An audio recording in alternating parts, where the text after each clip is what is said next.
Good morning. This is Keloland on the go with all you need to know in news and weather as you start your day. The Sioux Falls man at the center of a $1.5 million money laundering ring is headed to federal prison. On Thursday, a judge sentenced Antonian Hogan Jr. to 11 years behind bars. Now, we first told you about the investigation involving the IRS and Homeland Security investigations in April of last year. Court documents say Hogan and another man stole checks and made fake checks. Several people would deposit the checks and later withdraw the money. They ended up defrauding more than a dozen banks, many in the Sioux Falls area. 5 men were convicted in the scheme. Hogan has the longest sentence. In addition to prison time, Hogan has to turn in several items he bought with the illegal money, including a gun, a Gucci bag, and a Rolex. A Pierre police officer has pleaded guilty to DUI. The attorney for Jeremiah Erickson asked for a suspended imposition of sentence in the case, but Erickson has not finished the required treatment classes. Erickson also asked for a work permit, but the judge says she can't issue one until the classes are done. Another issue in the case is Erickson's repeat violations of the 24/7 program. Court documents say he didn't show up twice in March and had a violation in mid-May. That came with a note saying, quote, he came in his uniform and was positive. Erickson claimed it was from mouthwash. The judge says she may put him in jail if he violates again. Erickson's next court date is set for early August. Aberdeen police are asking for the public's help in finding a person responsible for vandalism. Authorities say it happened at Storybook Land Wednesday night. Police shared this photo of one of the talking trees. You can see one of the branches was broken off. Officials say the damage is estimated around $10,000. The Sertoma Club is offering a $500 reward for information regarding the suspect. If you have any information, contact the police. One person was taken to the hospital following a crash west of Lake Norden. The Hamlin County Sheriff's Office says it happened around 11:15 Thursday morning. Now in these photos, you can see a car left the road and went into a grassy area. The windshield is smashed with a pole inside the car. The Hamlin County Sheriff's Department is investigating that crash. One woman is dead following a crash involving a golf cart southeast of New Effington. Authorities say a 19-year-old was driving the golf cart on Highway 17 when she crossed the center line and collided with a pickup. Investigators say the woman died at the scene. The 70-year-old pickup driver and his passenger were not hurt. A rollover involving a UTV killed a man in Spearfish Wednesday night. Authorities say the driver tried to make a U-turn and the UTV rolled. The 43-year-old driver went to the hospital with minor injuries. A 48-year-old passenger died at the scene. Now let's send it over to meteorologist Scott Munt for a first check of the forecast. Good morning, Scott. All right, good morning, Perry. Good morning, everybody. Another hot day. Temperatures in the 80s and 90s to cover eastern and southeastern Kettleland. Much cooler in the western South Dakota. 65 are going high in Rapid City. Cloudy skies, on and off rain showers can be expected in western South Dakota. We'll have to watch for developing showers and thunderstorms late today in eastern and southeastern Kettleland. So widely scattered rain in our forecast going through at least the first half of the weekend.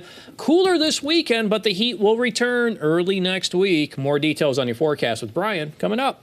All right, thank you very much, Scott. Well, South Dakota's Attorney General's office recognized Thursday as Elder Abuse Awareness Day. Elder abuse can include physical, emotional, and verbal abuse, as well as financial scams. If you suspect a loved one to be a victim of elder abuse, the Attorney General's office has resources available. Elder Abuse Unit has investigators, attorneys that are dedicated solely for looking into referrals and complaints, working directly with law enforcement on the local level, the sheriffs, the chiefs, the state's attorneys, to address those cases and bring prosecutions when necessary. If someone is found guilty of elder abuse, they can face up to 10 years in prison. Governor Kristi Noem is calling a new rule proposed by the Bureau of Land Management burdensome for South Dakotans who make a living off of the land. Noem testified before members of the House Natural Resources Committee yesterday, saying the Bureau's greater emphasis on conservation efforts could harm South Dakota's ag industry. This rule is just one of many that highlights an example of overreaching, unelected bureaucracy attempting to perpetuate radical environmental policies that ignore common sense. Noam supports a bill in the U.S. House that would require the Bureau's director to withdraw the new rule. But the Bureau of Land Management says conservation is important to preserve the land use for hunting, fishing, and hiking for generations to come. The city of Salem has some big projects underway. One of the biggest ones is taking place on the east side of town. This 21-acre industrial plot will bring new projects and jobs to the area. The city has been working with Sioux Metro Growth Alliance to expand the city and bring more jobs and housing to the area. Salem became a member of our organization 2 years ago, and now we have been working ever since to get these types of things across the finish line. The Salem ready-mix cement plant broke ground in the area Thursday. It's expected to open for business in late July. A new camp is helping students with intellectual or developmental disabilities learn about their options after high school. The camp is offered by Augie Access at Augustana University. It's giving campers a taste of college experience and find out if it's right for them. I just wanted to see what they have for opportunities to meet new people and make new friends. Some of the activities include goal setting, doing a mock university class, and having a scavenger hunt.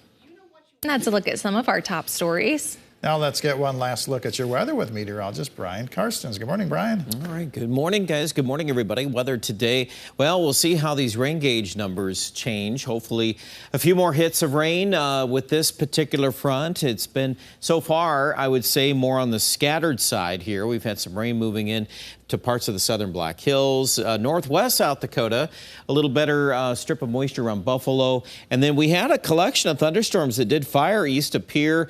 There are some spots here that are a little better.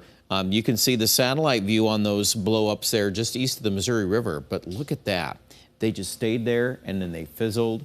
And this big block to our east, it is still the story. Now, there's a vigorous low-pressure area in the upper levels coming into Wyoming. Plenty of blow-ups on radar in Nebraska.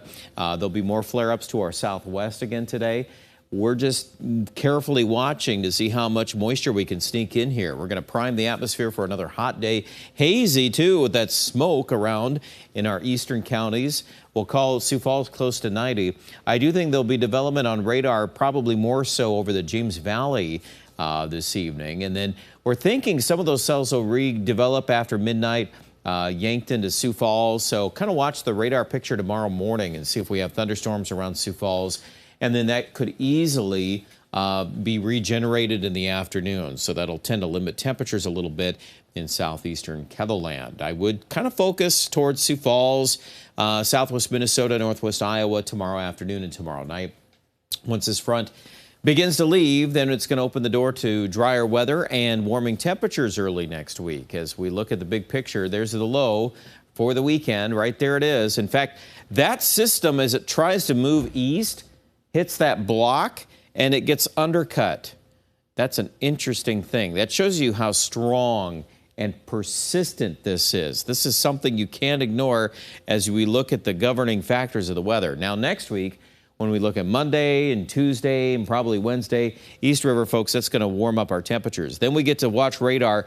Maybe the middle of the week, we start to watch a jet stream pattern that's pretty good out of the southwest. Normally, this should carry in some moisture. I think it will do that for parts of South Dakota.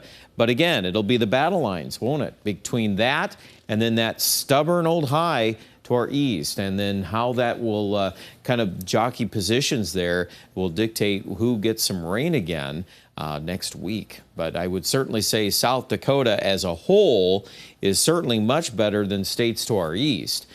So I'll give you that much right now. But we're not going to escape some of the heat, too. Sioux Falls will sneak back in the upper 80s to low 90s. So your moisture budget gets to be pretty critical when you're talking temperatures above normal again for another series of days. I would advertise for Aberdeen and Pierre. We'll probably hit some 90s early next week. And then we'll see if we can generate some of those thunderstorms to recuperate some of the moisture losses. And Pierre, you know, it turns hot. We get up in the mid to upper 90s for Monday and Tuesday. Even for Rapid City, there will be a wedge of warmth coming back. We haven't had as much of that in the Black Hills, but I do think we'll see a door for that too. Check out the details of the forecast online at ketherland.com.